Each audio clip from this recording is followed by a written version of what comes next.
Bonjour.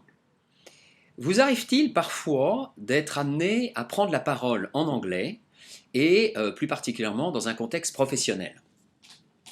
Ce qui est sûr, c'est que la prise de parole en public est reconnue comme la performance qui génère, une des performances qui génère le plus de stress pour les personnes. Alors, a fortiori, me direz-vous, en langue anglaise. Beaucoup d'entre vous me disent, lorsque je dois prendre la parole, en langue anglaise, je perds complètement confiance en moi, je perds tous mes moyens, et vraiment c'est terrible. Et ce qui se passe, c'est donc ce que les Anglais appellent the blank, c'est-à-dire la feuille blanche, une espèce d'inhibition presque totale.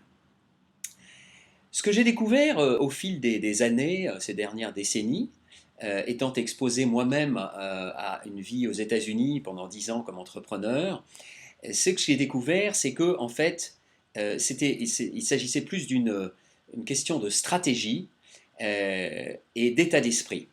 Je m'explique. De stratégie d'abord.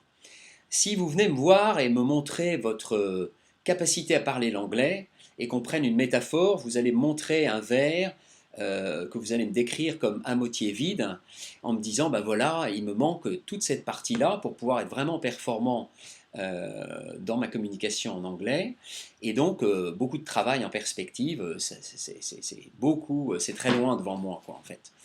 Et là, ce que je vais vous dire, c'est en fait, ne vous focalisez pas sur cette partie vide de votre verre, mais focalisez-vous bien sur ce que vous avez déjà, à savoir cette partie remplie, qui certes vous paraît peu, mais qui, si on la compare à de l'eau, on peut y mettre des bulles. Je m'explique. Vous avez vous-même, de par votre capacité à communiquer déjà en français, mais en tant qu'être humain vis-à-vis d'autres êtres humains, la capacité à exprimer de l'énergie, de l'enthousiasme, et tout ça, c'est vraiment disponible en fait de manière générale. Et donc, si vous concentrez toute cette capacité que vous avez sur ce que vous avez déjà dans votre valise, en outils, vocabulaire, accent, grammaire, voilà, tout ce que vous avez déjà acquis en langue anglaise, vous pouvez vraiment faire la différence et progresser à partir de cela. L'autre chose, c'est que on a tous besoin de s'utiliser. Un de mes amis, Jean-Michel Roche, qui a écrit Oral au désespoir et qui est fondateur de la société Verbatim, me disait les personnes, et particulièrement les Français, ne s'utilisent pas. Je m'explique. Le corps est souvent laissé pour compte, les émotions également, et très souvent, les Français, lorsqu'ils parlent, en public a fortiori, sont très cérébraux. Alors ils peuvent rester totalement immobiles. J'ai vu un des dirigeants d'une des grandes sociétés françaises prendre la parole devant une assemblée et vraiment être totalement inerte, totalement immobile dans son corps, sans sourire, sans expression. C'était vraiment terrible à voir.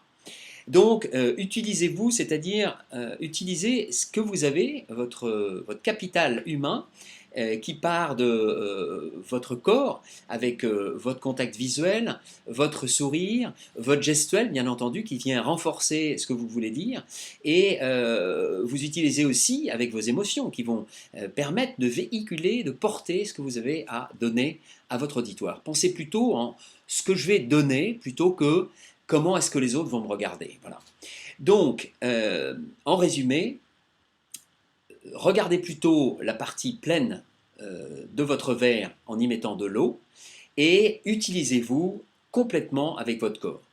Je m'appelle Benoît de la Rose, je suis franco-américain, j'ai vécu 10 ans aux États-Unis comme entrepreneur et j'accompagne depuis une petite dizaine d'années à la fois des étudiants, des entrepreneurs, des chefs d'entreprise dans leur communication anglaise en particulier, et je suis à votre disposition si vous souhaitez échanger plus avant sur ces sujets. À bientôt.